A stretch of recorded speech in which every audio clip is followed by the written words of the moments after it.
You want to pass your driving test, and these are the best last-minute tips that you need to know.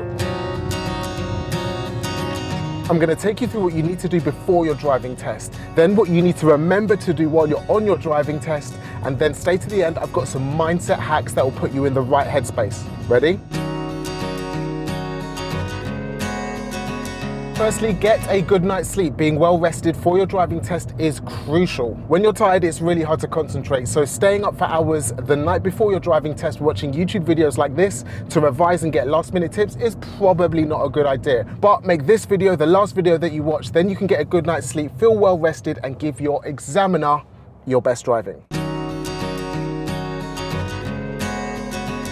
Think about eating a light, healthy meal before your driving test. Your brain is powered by carbohydrates, so when you haven't eaten, it can make your responses and your reaction time much slower. Plus, you get the brain fog, it's much harder to concentrate, and you definitely won't give your driving examiner your best driving. I would advise not having a huge meal, because after you've eaten a massive meal, you get tired and sluggish while your body concentrates on digesting it. So something like a banana or some fruit are really great options. Plus, the banana contains potassium, which helps you to reduce nerves. Chocolate also does the same thing. This is your free pass to have some Cadbury's. This one's really important, and wherever possible, I make sure that I do this with all of my pupils. Arrive early at the driving test center. Most driving test centers don't like you to turn up more than 10-15 minutes before the start of your driving test, but you can park up around the corner, which means that you're not rushing to the driving test center, you're not under a time pressure to get there, which is gonna raise your cortisol levels, make you more stressed, and puts you in a bad headspace for your actual driving test. Make the whole pre-test lesson or session really relaxing. If you're driving there with mum, dad, friends or family, you can even get there up to half an hour early. Go and drink some water, have a walk around, clear your head. You've done your warm-up. Now you need to relax for the real driving test. Staying calm is easier said than done, but there are some tips and tricks that can help you when your nerves get high for you to bring them back down to low again. When you feel your stress and anxiety levels rise, take really slow, deep, deliberate breaths. Breathe in, really deep and slow, and then breathe out. Exhale really slowly. If you even just try that right now, you can feel a sense of calm wash over you. It's a really good technique. It's helped loads of people. It will help you too. There are also a couple of other things that you can do in terms of staying calm. Don't overhype it in your head. Your driving test is just driving, and you know how to do that already. Remember what the driving test is. T-junctions, crossroads, roundabouts, bit of parking. The examiner's going to ask you to pull up on the left a couple of times, and then you're going to come back to the driving test center. Can you do all of those things? Don't make this into a Mount Everest in your head. You can drive. Someone's just going to watch you do that. The examiner will give you instructions, especially at the beginning of your driving test. It might be hard in the state of mind that you're in, at the beginning especially, to hear those instructions and to comply with them. But don't be afraid to ask them to repeat things or clarify things. The examiners don't want you to fail. It's much easier for them, and they'll have a much better day if you pass. So help them to help you. Ask them questions. Even if it sounds really stupid in your head and you're thinking, he's already told me this, I can't ask that. You can ask any questions. The worst that's gonna happen is they'll say, I can't help you with that. What do you think? So don't worry about asking the question, just ask the question. It might just be the difference between you not understanding a situation and failing, and understanding a situation and passing on your first go. Here's the first thing that I want you to remember while you're on your driving test. This is what's gonna help you pass while you're driving. Signals. The examiners want to see you signal, and there's three things to consider here. Is your signal necessary right now? I'm changing lanes. Yes, a signal is necessary. Timing. Is your signal timed right? If you're turning left but there's a junction before your junction, are you signaling with the correct timing? Also, approaching any junction, don't signal too early, which would make it look like you're doing something else, and don't signal too late to give other people behind you the chance to react to whatever you're doing next. And think about this one for a minute. Are you signaling correctly? For example, approaching a roundabout, there's a very specific way to signal for roundabouts. Are you doing it correctly?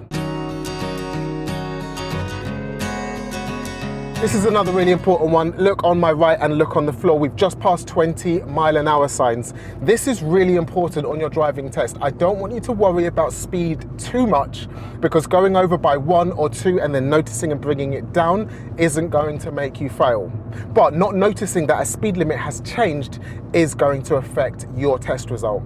It's a very good idea to practice in the test area that you're going to be using, so that you can get familiar with what kind of roads are 20, what kind of roads are 30, and even 40. But if you can't take practice in the test area, or you go to a road on your driving test that you're not familiar with, you should still be able to spot the big red circles with speed limits inside them. Here's a quick pro tip on speed limits. 30 miles an hour is the urban speed limit. So if you're in an urban built up environment and there's street lights around, the speed limit is 30. Because of this, the speed limit won't be repeated all the way down the road. Remember that. But if you're in an urban built up environment and the speed limit isn't 30, for example 20 or 40, then the speed limit will be repeated and you will see it regularly reposted like we're seeing on this road. So don't expect to see the speed limit posted up and repeated absolutely everywhere you're driving, especially if it's 30 miles an hour and you're in a town or city. This is the biggest, best tip, and it's probably the key to passing your driving test. If you're not doing this, I can guarantee that you'll probably fail. Look ahead, plan ahead. You should be looking ahead the whole time you're driving, and I don't mean just 2-3 meters ahead of you like you do when you're walking. I mean all the way to the end of the road. Scan for hazards so that you can start dealing with them as soon as possible, not just at the last minute. When you start driving, where you'll be looking is probably just in front of your car, which is what you're used to when you're walking. But once you're a proficient driver, like you're taking your driving test now, your vision should be level with the middle of the windscreen. You should be looking as far to the end of the road as you can to predict and anticipate anything that might happen ahead of you. Here's the 3 things that you need to be looking out for while you're driving. Number 1 is road markings. Number 2 is road signs, and number 3 is all of the other road users. That's what you're planning ahead for, and that's what your vision should be locking onto all the time. Other road users means motorbikes, cars, pedestrians, cyclists, lorries, motorbikes, anybody using the road or the pavement. Have you thought about how your driving looks to another person? Yes, you can get the car from A to B, but does it feel smooth? Does it feel controlled? You want to make your examiner feel as safe as possible. If you're making jerky starts and braking harshly, your examiner's probably not going to feel as safe as if you were giving them smooth braking and setting off really gently. This one really is a pro tip, and I want to make it clear that on your driving test, your examiner is not marking jerky driving. If you jerk the gears on a gear change, then that's okay and you don't get a minor for it at all. But it is really a measure of how smooth and safe and in control of the car you are. Can you not even set off smoothly? Can you not even brake up to that traffic light calmly and smoothly? Well, then you're probably not as good a driver as I want you to be for this driving test situation. Again, when you start learning to drive, your driving is going to be so jerky, it's going to be so uncomfortable, but that's because it's a new skill. By the time you've got your driving test, or you've got your driving test coming up, especially if it's soon, you should be able to control a car smoothly. Imagine an Uber driver. That's how smoothly you want to drive. Maybe not the ones in London, but you want to be able to control the car smoothly.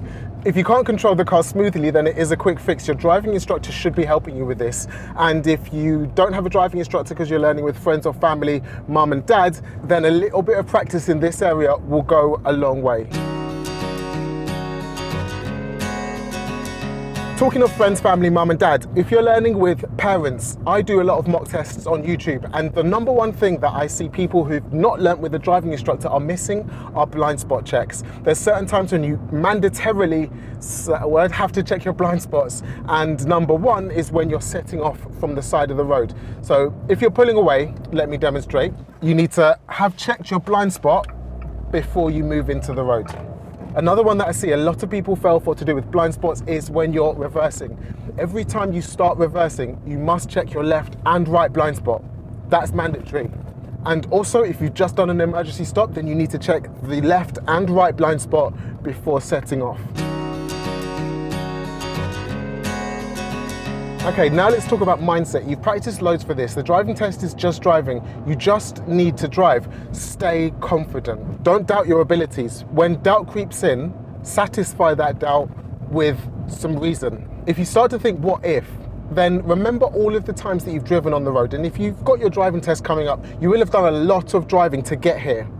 When something comes up on the road, what do? Deal with it. When you come up to a roundabout or a crossroads, what do?